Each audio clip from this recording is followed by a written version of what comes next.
In this episode of the Human Advisor podcast, Matthew Ricks joins me to discuss how he serves the special needs community, all while balancing his family here in New York City. You don't want to miss it. Tune in. Finding that community, to me, was the only way I would have done what I did and kind of branched out and started my own firm. Otherwise, I probably never would have done it.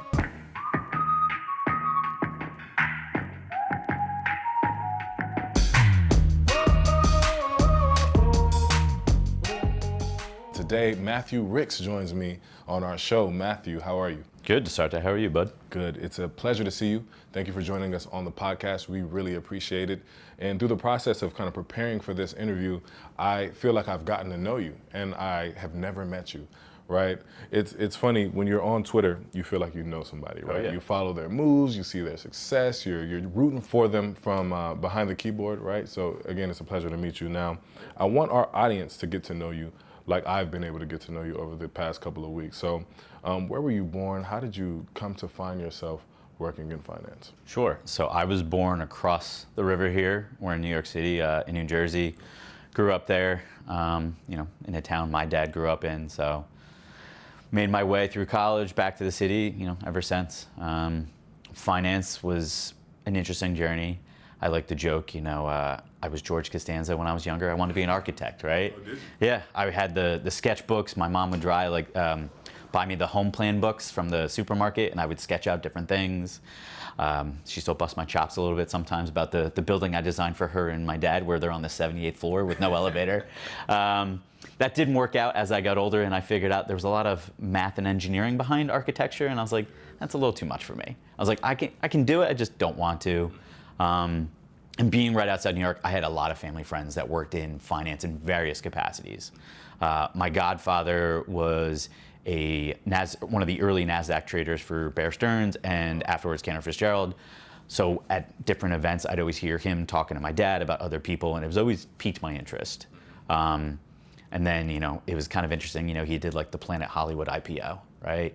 So there was a video of him with Schwarzenegger, Bruce Willis, and who was it? Stallone, I think, was the other three there. And it's like, ooh, you get to do this cool stuff. Like, he gets to meet these people. And I was like, it was attractive. And then from there, it's like, okay, math works. I'm decent at it, I think. Yeah. It's interesting. And, from there, even getting in finance after college, you don't understand the breadth of it, right? I didn't know about financial planning. I knew about financial advisors, from kind of what everyone experiences. I wanted to work in sports and finance. Didn't happen, didn't work out. I discovered financial planning along the way. It clicked with me. I figured out that there's a need for it. There's an audience out there where this is kind of the future. Mm-hmm. People don't want the stock advice anymore. Yeah. That's kind of old news in a way, right? They want the holistic view of their whole life and what do you do with it, how do you do it? Yeah. So I wanted to go back to that. You said you saw your uncle that was an early trader at Bear Stearns. Yeah. How did that affect you and your perspective on the market? Because I like to see how different people's experiences are as they find finance, right? So for me, I didn't have a lot of these conversations at the dinner table. There was nobody in my family that worked in finance, even remotely close. But for some of my friends, right, their parents were lawyers or attorneys, and they gravitated to that industry, right? Or their dad was an architect or general contractor, so they gravitated to that, right? How did that affect you in your decision making as to what you wanted to pursue? It certainly played a part. My dad, growing up, he was always kind of in like supply chain, right? And he would always joke with me, he'd work weekends. He goes, just don't do it. He goes, son, I'm getting you a good education. I'm working my tail off, so you don't have to be at someone else's beck and call on a weekend because some plant broke down or some machine at the plant broke down on, Christmas Eve, and I can now go drive out and do it. Yeah. So there was always him pushing me towards that. And then through college, I worked for him. He goes, so you can see what you don't want to do. Yeah. He goes, and why you don't want to do it. He goes, it's good hard work. He goes, but it's not, it's not easy, right? It's not easy. And with those conversations, with my uncles, right? one of them was a financial advisor, right? So he had his perspective from his clients and everything. My godfather, who was the NASDAQ trader, he worked a lot of IPOs and stuff. So I don't feel like I'm a wheeling, dealing kind of guy when it comes to that because of those conversations. I do feel like it helped educate me and make me aware of some of that stuff earlier than someone, maybe like yourself who didn't get exposure to it, right? So I knew going into college, I wanted to do finance, right? I wanted to work in some capacity in New York in finance, on Wall Street, right? Yeah. But even, on Wall Street, like, no one works on Wall Street anymore. Yeah. Like, it's so broad, it's so expansive. Even that small leg up helped. Yeah, talk to me a little bit about your parents. It sounds like your dad was a really wise man. When I think about my mom, I was actually just talking to my wife about this, and I was like, I'm so lucky because she made some of those early sacrifices for me. My mom worked a job that I don't think she loved. In fact, she always wanted us to be doctors because she wanted to go into nursing, right? But she had to do what she had to do, right? So she worked 34 years at United Airlines just so we could have an opportunity to do what we wanted to do. Yeah. And it sounds like your dad was the same way. Like, hey, don't do this. I'm doing it so you have the opportunity to do what you want to do. Talk to us about him and just how he imparted so many lessons on you. Yeah, so definitely both my parents. My parents had me and my sisters very young and very kind of quick in succession. Oh, wow. So I just turned 38. I have two boys, we were talking about soon to be 5 and 2. When my dad was my age, I was 13. Wow. So, and my sisters are, 14 months and 18 months apart. So we were very young. They were very young. So a lot of my time, younger years, my dad was working late. My mom stayed home, took care of us. Certainly imparted, that work ethic, right? When I'm younger, you're frustrated, annoyed because dad's not there to, read you a story goodnight, or he's not there at your game. But he always made time for it, right? He did help coach football, did help coach my sister's basketball, would always do it. And I never understood like how much effort that was, right? To work as long and as hard as he does and then come home and have to do it. I joke with him, now when he gives me a little guff about like, oh, I'm so tired. He goes, I had 3 of you this. I was like, you were 15 years younger. Yeah. I was like 10, 15 years younger. Like you had energy then. Like if I was like different. And then my mom, looking back, some of my favorite meals are stuff my mom put together on, pinching pennies. Because, we didn't have a lot of money growing up. We were fortunate that my dad's family, my mom's family lived close, and we spent weekends basically with my dad's parents, and it gave my parents a chance to, have time to themselves, as well as, do stuff, one of my favorite things to do is home improvement. I grew up helping my dad and all his friends do it. And that's because we didn't have the money to pay the contractor to fix the house. Like, we had to do it ourselves and do that. My mom always made us lunch, would bake us cookies. Another thing she kind of likes to joke about is she got calls from the school about I was selling her cookies, right? And they're like, oh, like Mrs. Ricks, like. So you're always an entrepreneur. It was just one of those things where, my mom like made me fresh cookies, and now it's like, oh, I'm so lucky. But then it's like, I want that fruit roll up, right? I don't get fruit roll ups. Like, I got a cookie. Like, I was trading for stuff like that. Or like, oh, you got the school pizza? I got a sandwich. Like, I got a cookie. Doing what kids do, right? They'll broker you. Yeah. Stuff like that. So just, but yeah, my parents definitely, the hard work, kind of the appreciation for some of that stuff. Definitely something my wife and I are trying to pass down to our sons, but very different. Yeah, I bet that's hard, right? Because not having money essentially does something to you, right? It gives you this chip on your shoulder. It makes you feel like, I want to be better or continue to run with this torch that my parents have given me the opportunity to hold, right? So what did that do for you first? And then I have a question about your kids. Like, how did not having or not being the richest in the room at that time, how did that affect you growing up? I mean, like any other kid, like there's always things, especially as you get older, right? You become more aware of some of that stuff. And it was never like we were wanting for, right? Yeah. They always took care of us. This is the same way. But it was always something like, I always got 2 new pairs of basketball shoes every year. And that it was great. And like, I never remembered like, oh, that was too much money. Like, oh, you can't get that's too much. Like, I can get whatever pairs I want. So like, I'm very blessed and fortunate. But other things like, a lot of our vacations were not like, oh, we're jetting off to Disney World or here or there. We'd go to my grandparents for a week, or we'd do our big trip vacation growing up was Emerald Isle, North Carolina. My dad's family would be us, my grandparents, cousins, uncles, aunts, and we do a house there. Like that was our big vacation. Again, they're young, they're grinding away. Yeah, they're hustling. It's doing that. And, as we get older, like my dad, that grinding paid off. He's now a very successful exec. So we had different vacations. So looking back in retrospect, very different, right? So how do you impart that hustle, right? That like lack thereof on your kids, right? Because I'm a young man, right? One day I want to have a family, and I'm sure a lot of emerging advisors watching are in the phase that they're thinking about the same things, right? One of my good friends, Samuel Dean, and a lot of people that I'm associated with, right? They're starting families, running businesses, and hustling. So having this chip is like, it's inherent to me. Like this feels good. I know what this feels like, but your kids, they're gonna have a little different privilege. Oh yeah. Than, 100%. %. So how do you do that? It's a great question, and we haven't figured it out. I'm not going to say I have all the answers. It's little stuff, right? One of the things, we're fortunate, I'm very blessed that, my wife has a great career where allowed me to do what I'm doing now. Allows us to kind of live the life we're living. I view myself as chipping in right now as I build the business. But with the boys, we try to do simple things. Like soon to be 5 and 2, it's like, okay, just say thank you, be appreciative, right?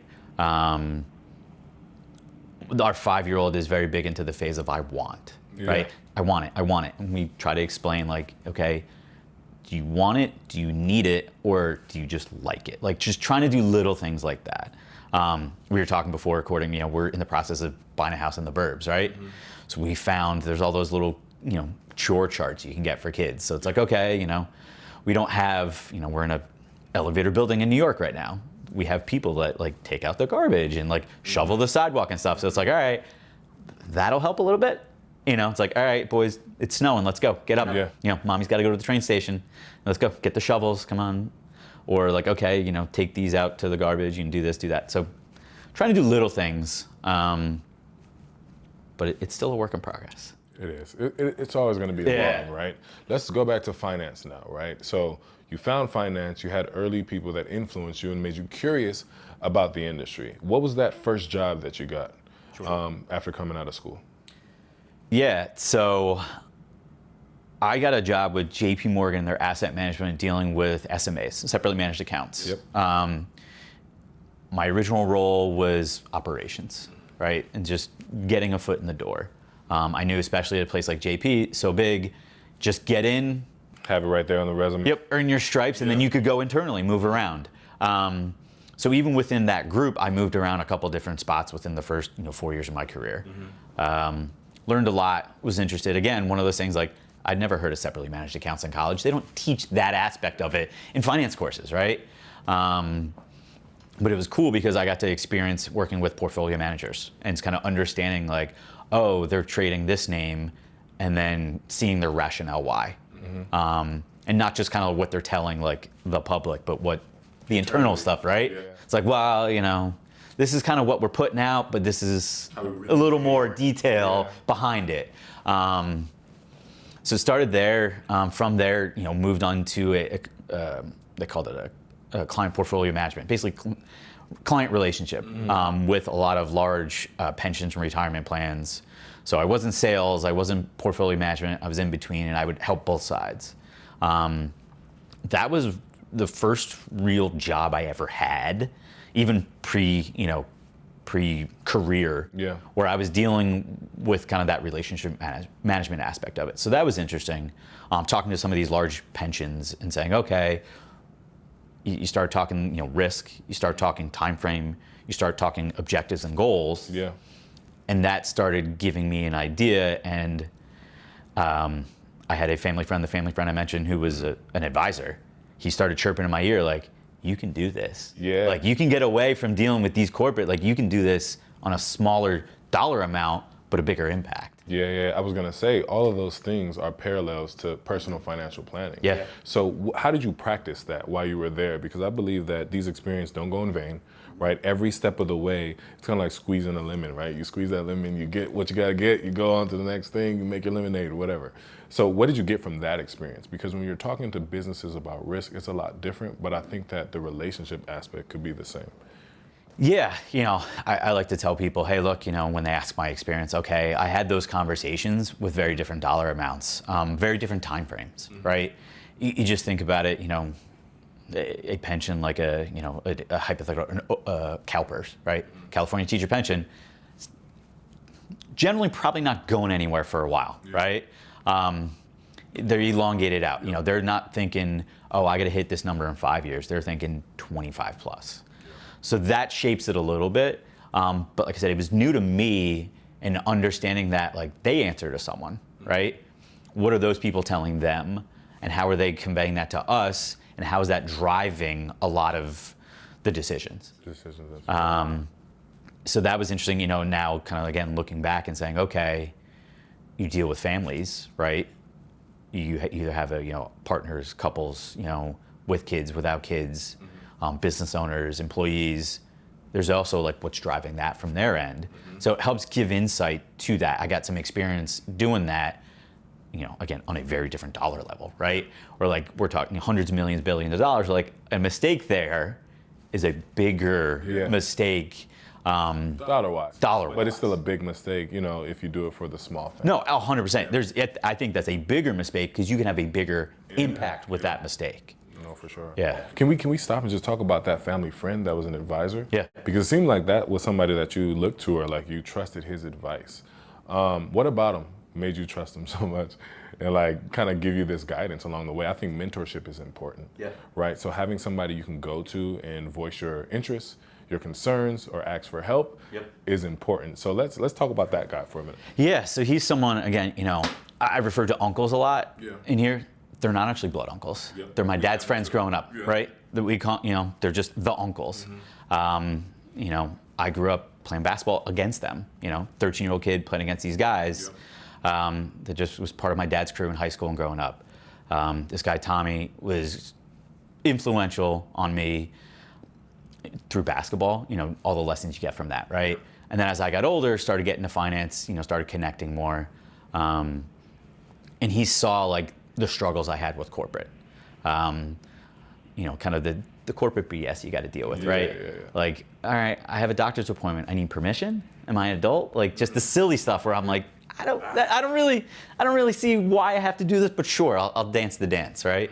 And he kept saying, you're not happy. Like, I know you're not happy. You can have those conversations and kind of work for yourself and have a bigger impact. So I had many conversations with him before I made the jump to become an advisor. And, I made the jump because he had worked on Long Island. He had moved down to Jacksonville area, Florida, and was there for a number of times, but had finally moved back up to New York. Got a role at a firm here and said, hey, I'm now here, like, I'm kind of there, like, come over. Like, I'll set you up with someone, team you up so you're not starting alone. Because that's what I said, is like, I started as an advisor at 30. I was like, I don't have the network to be like, hey, you money. I looked at him, I was like, your network is my network. Yeah. Who's going to write that check to me? I was like, is it going to be you? Is it going to be this? And he's like, okay, So it was helpful there to have that intimacy and to have that really in-depth knowledge to be honest about it and say, this is what I want, this is what I need, and someone who got it. So did you go there after leaving the second stint? You went to work at his firm? My first role as an advisor was at, was a broker dealer here in the city that he was working at. And then I joked with him 2 weeks later, he got a different job. I said, what happened to the overseeing and the mentorship here? I was like, come on, man. Yeah. Right. What would you tell advisors that are looking for a mentor? Because this industry can be sink or swim, right? It's like so hard, and I feel so fortunate to like not really have a direct mentor, but coming to a community which is FinSwit, which is now people like Jason Wank, Emily Miles Mattingly, and the host of people that I can name, now Bear, right, that are being supporters and essentially we're cheerleaders for each other. Absolutely. In this journey to be successful. So for like the emerging advisor that just start their business or is in that first 1 to 5 years, what would you have to say about mentorship and how important that is? So a lot of people, get into this role, get in this industry for a reason, right? There's some catalyst. Sometimes it's your personal experience. Sometimes it's, the freedom of the job, whatever. And a lot of times there's someone there that kind of makes you aware of these things, right? So a family friend or I've met people where their own advisor convinced them to become an advisor. Mentorship's always tough. You know, like I don't feel like I have a formal mentor in that sense. You know, similar to you, you know, I have my community. Finding that community to me was the only way I would have done what I did, and kind of branched out and started my own firm. Otherwise, I probably never would have done it. You know, people like Justin Castelli, Taylor Schulte, you know, they formed the advisor growth community. Like that's been huge for me. I have connections there. I'm constantly texting with, you know, we have mutual friends, Simon Trisna, you know, Mike Kelly, all the guys and you know, and the women there have been huge. So I think you got to find that group, right? Find that crew, whether that's locally, geographically, and like you said, FinTwit. It's out there, it's easily accessible, and a lot of people, like you and I have talked on Twitter a couple times, and I mean, before you moved to Princeton, we would have never run across each other, right? That's true. Definitely makes the world small. Yeah. Right? So I think that's the best thing you do is just make yourself available and be open and shoot your shot, right? Yeah. Send the DM, you know, reply to someone's tweet. What's the worst they're gonna do? Yeah. For sure, say no. Yeah, say no. And then you're in the same position you were. Exactly. And there's enough great people out there like yourself and like I said, Taylor, Simon, Jason, where they'll have a conversation with you. You know, I've had conversations with Sam Dean, you know, just again, through that connection with FinTwit. And just, okay, being open and honest. And like, I've never physically met Sam. If I have, it's been at a conference for a quick 5 minutes, right? You don't have that intimate relationship, but like you said, you feel you do because you track, you see the progress, you see that back and forth. Yeah, for sure. So he left after 2 weeks, right? Yeah, Tom. Your Uncle Tom. Yep. He left after 2 weeks. Were you at that firm for a while after that? I stayed for 4 years there. And at that point, that's where I discovered financial planning. Okay. Also where I discovered, you know, hey, look, the broker-dealer life's not for me. What made it not for you? Because I think that there's a lot of advisors that are feeling that way, right? And they're like, how do I go independent with confidence, right? So let's talk about that. What made the life not for you? So for me, I had a lot of what I considered pro bono clients where they didn't have the assets to get onboarded, but they needed the help. I would work with them with the hope that in the future, things would work out, the plan would come to fruition, and they'd eventually become a client. That's tough. Yeah. You're kind of crossing your fingers and hoping things work out, and it's a handshake agreement where there's nothing binding there, and it's time, it's effort for kind of the back end payout. You know, right? I tell people, hey, look, I didn't get into this business to be rich, but I do need to make a living. Yeah. So that was tough. One thing. Another thing was, again, I discovered financial planning. I said, this is what I want to do. They're coming around to it since, but at that point, this was about 3-4 years ago. I was like, they weren't all on board with the financial planning aspect. You couldn't charge a financial planning fee. It was only AUM. Yeah. So that made it tough. Again, those pro bono clients in my mind, I could have said, hey, look, if I could charge them, $1,500 a year, that's revenue coming in. Like, why are we not doing this? And then, kind of the usual compliance stuff, right? Like, hey, I want to do this kind of marketing, and you have to go through like 15 levels. And not that the compliance people are bad. I've always had great experiences with them, but they're not the ones writing the policy, right? They're just enforcing it. Right. And then you understand that the mothership brand always takes precedent. And over the individual. It's like, I can't really build what I want to build and go where I want to go without a little more freedom.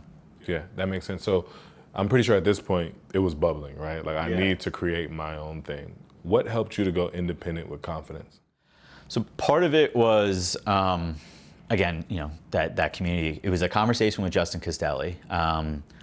I was at that broker-dealer for 4 years. I left, joined an independent broker-dealer for 2 years, and then I wasn't happy there. Again, similar stuff where I felt like it was a move in the right direction, but still not there. You're leaving the Shark's Tank, going to the Lion's Den, and it's like wash, okay, rinse, repeat. It's getting there, but it's still not there. And I was talking to Justin. I said, hey, look, I'm worried, okay, I made a move 2 years ago. If I make another move, clients are gonna be like, oh, he's jumping around.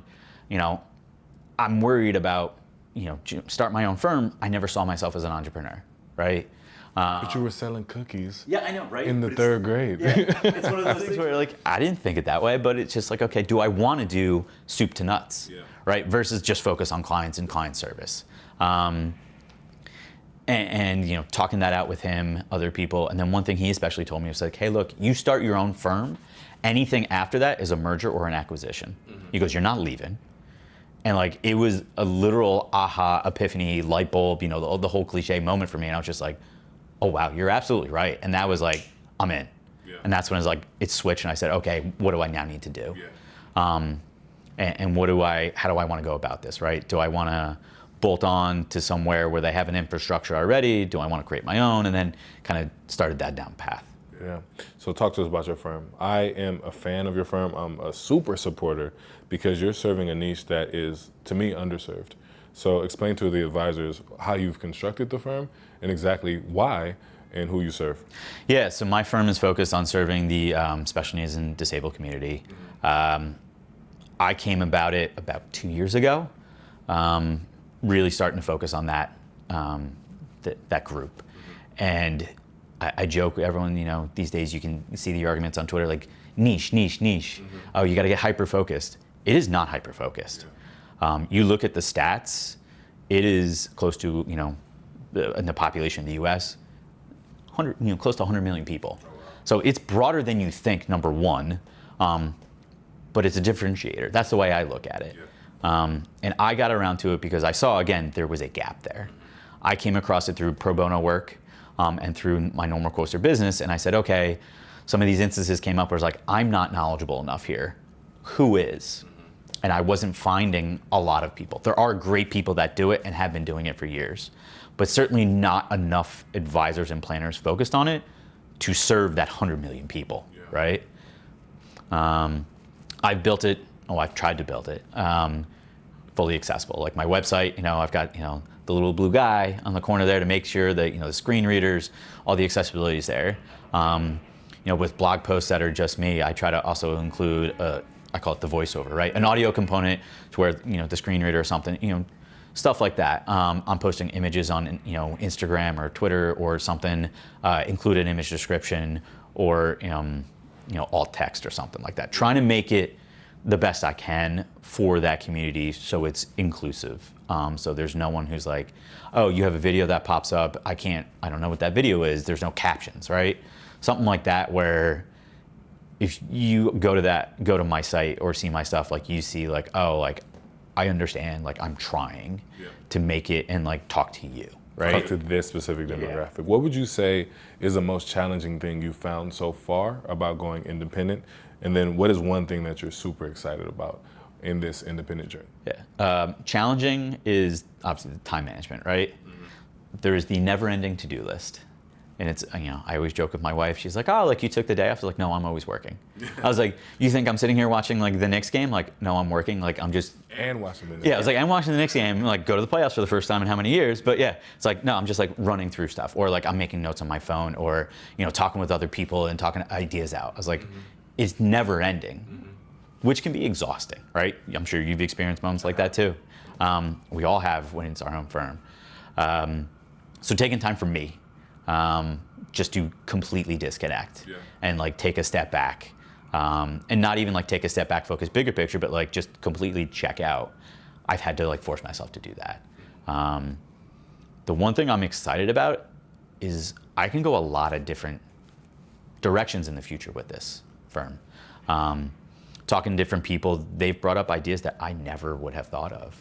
They said, okay, you want to bring on another advisor? I was like, I don't know if I want to yet. They're like, well, you can focus even further. You could say, okay, we have an advisor who focuses on, you know, Down syndrome, focuses on Alzheimer's, focuses on, you know, autism, or focuses on physical disabilities. You could have silos and different specialties within the specialty firm. And I was like, huh, I guess you could. You know, you also could say, you know what, my practice is I only want to get to so big. Because I want to be there for my boys and be an active part of their life because I want that flexibility. Right. That's exciting, right? And you could vary that. You know, Jeremy Walter, another great guy who, you know, puts it out there perfectly and is very open and honest about it. You know, he said, look, this is enough for me right now. And I respect the heck out of that. Yeah. He said, look, I want to be there for my kids, my family. This is enough for now. He goes, when things change, I can always ramp back up. He goes, there's no barrier to doing that and turning that on and off, which is exciting. For sure. I agree with that 100%. I guess this is my favorite part of the podcast, right? Advice for advisors. What would you tell yourself, both personally and professionally? 2 pieces of advice for the advisor that's watching right now as they try to build their business, as they try to figure this whole independence thing out. What's your best 2 pieces of advice? Jeez. First thing is, if you have a partner or spouse, other people involved, you have to keep them in the loop. Yeah, communicate. Communicate. Again, I never saw myself as an entrepreneur. My wife has been an employee her whole career. For me to say I was starting my own firm, she was like, wait, what?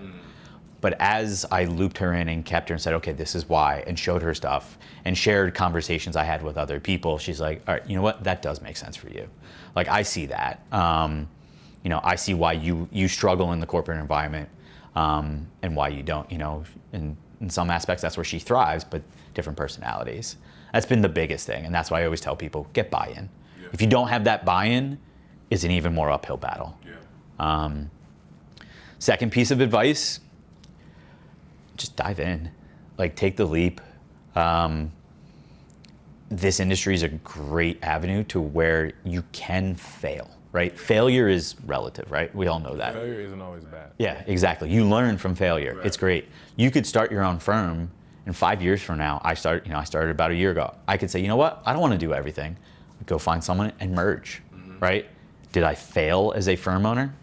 No. I just learned I didn't like being one-man show and doing everything myself. Or maybe I hire a compliance person or virtual assistant, whatever it is.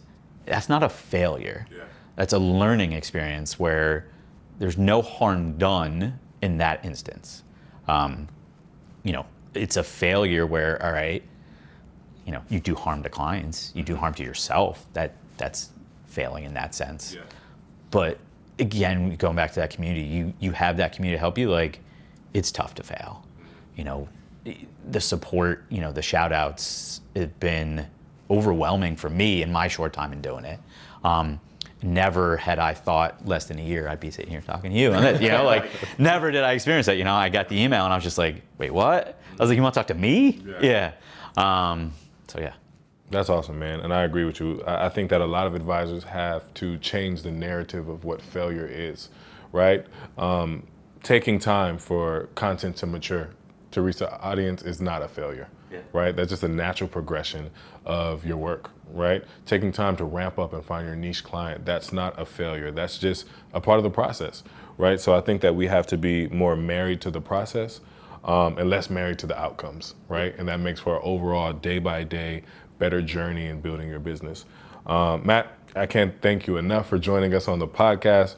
Before I let you go, please share with everybody how they can reach you to keep up with your journey. Sure. So on Twitter, I am just Matthew Ricks with an underscore. The current Matthew Ricks, no underscore, is sitting on it. Won't take my overtures to buy it from him. On Instagram, it's just Haystack Financial Planning. Then my website is just haystackfp.com. Awesome, Matt. Won't be the last time. I appreciate you joining me. And I appreciate you all tuning in to get another episode of The Human Advisor. And make sure to follow us on YouTube, Facebook, Instagram, Twitter, and LinkedIn. I'm your host, Desarte Yarnway. We will see you again here soon.